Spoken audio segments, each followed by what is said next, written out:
ಮಂಕಾಗಿದ್ದ ಚಿತ್ರರಂಗಕ್ಕೆ ನಿಮ್ಮ ಭೀಮಾ ಹೊಸ ಉತ್ಸಾಹ ನೀಡಿತು. ಈಗ ಮತ್ತೆ ಭೈರತಿ ರಣಗಲ್ ಒಂದು ಸಿನಿಮಾ ಬೇಕಿತ್ತು ಈಗ ಇಯರ್ ಎಂಡಿಂಗ್ನಲ್ಲಿ. ಸೊ ಭೈರತಿ ರಣಗಲ್ ಅದನ್ನು ಕೊಟ್ಟಿದೆ ಅಂತ ಅನಿಸುತ್ತೆ. ಅಂದರೆ ಇನ್ನು ಮುಂದೆ ಬರೋ ಸಿನಿಮಾಗಳಿಗೆ ಒಂದು ರೀತಿ ಭೈರತಿ ರಣಗಲ್ ಗೆದ್ದಿದೆ, ನಾವು ಗೆಲ್ತೀವಿ ಅನ್ನೋ ಹೋಪ್ಸು ಎಲ್ಲವೂ ಕೂಡ ಸಿಕ್ಕಿರುವಂಥದ್ದು. ಈಗ ನೋಡಿದರೆ ಸಿನಿಮಾ ಕೂತ್ಕೊಂಡು ಹೇಗೆ ಅನ್ನಿಸ್ತು? ಅದು ಬೇರೆ ನೀವು ನೋಡಿರೋದು 5 ದಿನ 6 ದಿನ ಆದಮೇಲೆ ಫುಲ್ ಹೌಸ್ಫುಲ್ ಆಗಿದೆ. ಹೌದು, 5-6ನೇ ದಿವಸ ಕೂಡ ಇವತ್ತು ಹೌಸ್ಫುಲ್ ಆಗಿ ಇಡೀ ಫ್ಯಾಮಿಲಿ ಅವರು ಬರ್ತಾ ಇರೋದೇ ನಮಗೆ ಖುಷಿ ಅನಿಸುತ್ತೆ. ಅಂದರೆ ಎಂಟೈರ್ ಸಿನಿಮಾ, ಕೆಲವು ಸಿನಿಮಾ ನಾವು ಪ್ಯಾನ್ ಇಂಡಿಯಾ ಅಂತ ಮಾಡೋಕ್ಕೆ ಹೋಗ್ತೀವಿ, ಅದಾಗಲ್ಲ. ಕೆಲವು ಮಾಡಿದ್ರೆ ಪ್ಯಾನ್ ಇಂಡಿಯಾ ಆಗ್ಬಿಡುತ್ತೆ. ಸೊ ಆ ಥರದ್ದು ಸಿನಿಮಾ ಅಲ್ಲಿ ಇದು ಯಾವಾಗಲೂ ಪ್ಯಾನ್ ಇಂಡಿಯಾ ಸಿನಿಮಾ ಅಂತ ಹೇಳ್ಬೋದು. ಆಲ್ಮೋಸ್ಟ್ ಶಿವಣ್ಣ ಅವ್ರ ಸಿನಿಮಾ ಸೂಪರ್ ಡೂಪರ್ ಹಿಟ್ಟಲ್ಲಿ ಇನ್ನೊಂದು ಅಮೇಝಿಂಗ್ ಕತೆ ಇಟ್ಕೊಂಡು, ಆಮೇಲೆ ತುಂಬ ಎಮೋಷ್ನಲ್ ಆಗಿ ಎಲ್ಲರೂ ಕರ್ಕೊಂಡು ಆ ಡೈರೆಕ್ಟರ್ನೆಲ್ಲ ಅನುಭವ ಮಾಡಿಸ್ಕೊಡ್ತಾ ಕರ್ಕೊಂಡು ಹೋಗೋದೇ ತುಂಬ ಒಳ್ಳೆ ಜರ್ನಿ ಇದು. ನಾನು ಆ್ಯಸ್ ಇಟ್ ಈಸ್ ಶಿವಣ್ಣ ಅವರ ಫ್ಯಾನ್ ಆಗಿ ಶಿವಣ್ಣನ ಅವನನ್ನು ಅಣ್ಣ ಅಂತ ಕರೆದು ಅವ್ರನ್ನ ನೋಡೋವಾಗ ಎಷ್ಟೋ ಸರಿ ಒಂದು ಹಸಿದಿರೋ ಸಿಂಹ ಕಾಯ್ತಾನೆ ಇರುತ್ತೆ ಗೊತ್ತಾ, ಬೇಟೆ ಆಡಬೇಕು ಅಂತ. ಹಂಗೆ ಪ್ರತಿ ಸೀನಿಯರು ನಮ್ಮ ಕಣ್ಣಿಗೆ ಕಾಣಿಸ್ತಾನೆ ಇದ್ದಾರೆ.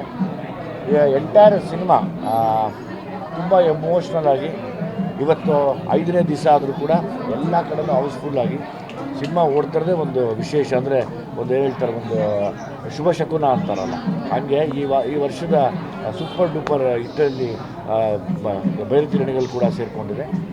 ನನಗೆ ಪರ್ಸನಲ್ ತುಂಬ ಇಷ್ಟ ಆಯಿತು. ಇನ್ನೇನು ಈ ಶನಿವಾರ ಭಾನುವಾರ ಮತ್ತು ಸುಮಾರು ಜನ ಈಗಾಗಲೇ ನೈಟ್ ಶೋಸ್ ನೋಡೋಕ್ಕೆ ರೆಡಿ ಆಗ್ತಾ ಇದ್ದಾರೆ. ಅಂದರೆ ಕೆಲವರು ಕೆಲಸಕ್ಕೆ ಹೋಗಿರ್ತಾರೆ, ಸೊ ಹಂಗಾಗಿ ಅವರು ಮಧ್ಯಾಹ್ನದ ನೋಡೋಕ್ಕಾಗಲ್ಲ, ಅಂದರೆ ನೈಟ್ ಶೋಸ್ ನೋಡ್ತಾರೆ. ಹಾಗೇನು ತಿರ್ಗಿ ಶನಿವಾರ ಭಾನುವಾರ ಮತ್ತೆ ಅದೇ ಕ್ರೌಡ್ ದೊಡ್ಡ ಮಟ್ಟಕ್ಕೆ ಫಿಲ್ ಆಗುತ್ತೆ. ಅಟ್ ದ ಸೇಮ್ ಟೈಮ್ ಇಡೀ ಫ್ಯಾಮಿಲಿ, ಅಂದರೆ ಮೊದಲು ಅಣ್ಣವ್ರ ಸಿನಿಮಾಗಳು ಬರ್ತಿತ್ತು, ಕಂಪ್ಲೀಟ್ ಫ್ಯಾಮಿಲಿ ಕುತ್ಕೊಂಡು ನೋಡೋಂಥ ಒಂದು ಸಿನಿಮಾ. ಆ ಥರ ಒಂದು ಕಂಪ್ಲೀಟ್ ಫ್ಯಾಮಿಲಿ ಕುತ್ಕೊಂಡು ನೋಡೋಂಥ ಒಂದು ಸಿನಿಮಾ ಅಲ್ಲಿ ಭೈರತಿ ರಣಗಲ್ ಕೂಡ ಒಂದಾಗಿದೆ. ಅಫ್ಕೋರ್ಸ್ ನಾನು ಹೇಳ್ದಂಗೆ ಕಂಪ್ಲೀಟ್ ಪ್ಯಾನ್ ಇಂಡಿಯಾ ಮೂವಿ ಇದ್ದರೆ ಹೆಂಗಿರುತ್ತೆ, ತುಂಬ ಮನಸ್ಸಿಗೆ ಹತ್ತಿರವಾಗಿ ಎಲ್ಲರಿಗೂ ಎಲ್ಲರ ನೋವಕ್ಕೆ ಸ್ಪಂದಿಸುವಂಥ ಒಬ್ಬ ಸೂಪರ್ ಹೀರೋ ನಿಂತು ಎಲ್ಲರ ತನಗೋಸ್ಕರ ಅಲ್ಲ ಇನ್ನೊಬ್ರಿಗೋಸ್ಕರ ಹೊಡೆದಾಡುವಂಥ ಒಂದು ಬ್ಯೂಟಿಫುಲ್ ಸಿನಿಮಾ ಇದು. ನನಗೆ ನರ್ಕನ್ನು ಕೂಡ ತುಂಬ ಚೆನ್ನಾಗಿ ಮಾಡಿದೆ. ಸರ್, ನಿಮ್ಮಲ್ಲಿ 3 ವ್ಯಕ್ತಿಗಳು ಸಿನಿಮಾ ನೋಡ್ತಿರ್ತಾರೆ. ಯಾರು ಅಂತಂದರೆ ಒಬ್ಬ ಸಿನಿಮಾ ಪ್ರೇಮಿಯಾಗಿ, ಇನ್ನೊಂದು ಡೈರೆಕ್ಟರ್ ಆಗಿ, ಇನ್ನೊಂದು ಆ್ಯಕ್ಟರ್ ಆಗಿ. ಈ 3 ವಿಧದಲ್ಲಿ ನಿಮಗೆ ಹೇಗೆ ಅನ್ನಿಸ್ತು ಭೈರತಿ ರಣಗಲ್? 3 ಆ್ಯಂಗಲಲ್ಲೂ ನನಗೆ ಇಷ್ಟ ಆಯಿತು. ಆ್ಯಸ್ ಎ ಡೈರೆಕ್ಟರ್ ಆಗಿ ಇಷ್ಟ ಆಗುತ್ತೆ, ಆ್ಯಸ್ ಎನ್ ಆ್ಯಕ್ಟರ್ ಆಗಿ ಇಷ್ಟ ಆಗುತ್ತೆ, ಪ್ರೇಕ್ಷಕನಾಗಿ ಅಂತೂ ತುಂಬ. ಅಂದರೆ ಯಾವಾಗಲೂ ನಾವು ಕಷ್ಟಕ್ಕೆ ಸ್ಪಂದಿಸುವಂಥ ಒಬ್ಬ ದೇವ್ರನ್ನ ಕೇಳ್ಕೊತೀವಿ, ಅಥವಾ ಯಾವಾಗಲೂ ಅಥವಾ ಒಬ್ಬ ಹೀರೋನ ಕೇಳ್ಕೊತೀವಿ. ಆ ಥರ ಎಷ್ಟೋ ಜನಗಳ ಕಷ್ಟಕ್ಕೆ ಸ್ಪಂದಿಸುವಂಥ ಅವ್ರ ರಿಯಲ್ ಲೈಫಲ್ಲೂ ಎಷ್ಟೋ ಜನ ಕಷ್ಟಕ್ಕೆ ಸ್ಪಂದಿಸಿದ್ದಾರೆ ಶಿವಣ್ಣ. ಹಂಗೆ ಆ ಸ್ಕ್ರಿಪ್ಟ್ ಕೂಡ ಸ್ಪಂದಿಸಿ ಇವತ್ತು ದೊಡ್ಡ ಮಟ್ಟಕ್ಕೆ ಅದೆಲ್ಲ ಕಡೆ ಹೆಸರು ಮಾಡಿದೆ. ಅಂದರೆ ಅವರು ಆ್ಯಸ್ ಇಟ್ ಈಸ್ ಅವ್ರ ಗುಣಗಳು ಹೆಂಗಿದೆಯೋ ಅದು ಹಂಗೆ ಅಲ್ಲೇ ಇಟ್ಟಿದ್ದಾರೆ. ಅದಕ್ಕೆ ಖುಷಿ ಅನ್ಸುತ್ತೆ ಮನಸ್ಸಿಗೆ.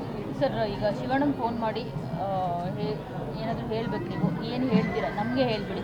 ಶಿವಣ್ಣ ಸೂಪರಾಗಿದೆ. ಶಿವಣ್ಣ ಸಿನಿಮಾ ನಾನು ಇನ್ನೂ ಒಂದು ಸರಿ ನೋಡ್ತೀನಿ. ಆಮೇಲೆ ನಾನು ತಿರ್ಗಾ ಈಗ 2 ಡೇಸ್ ಆದಮೇಲೆ ನಾರ್ತ್ ಕರ್ನಾಟಕ ಹೋಗ್ತೀನಿ.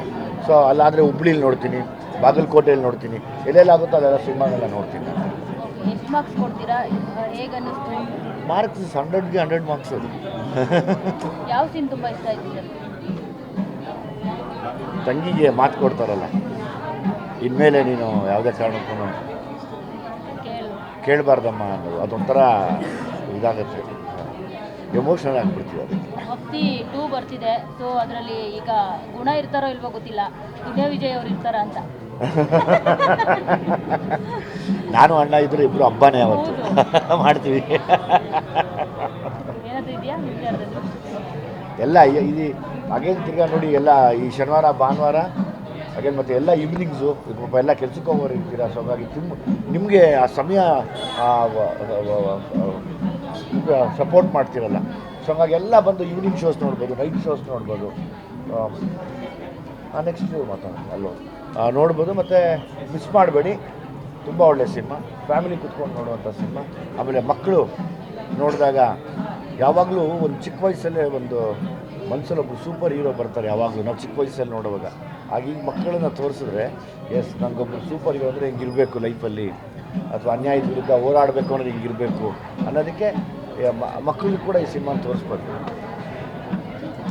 Thank you very much. Guarantee news, ಸುದ್ದಿ ಖಚಿತ, ನ್ಯಾಯ ನಿಶ್ಚಿತ.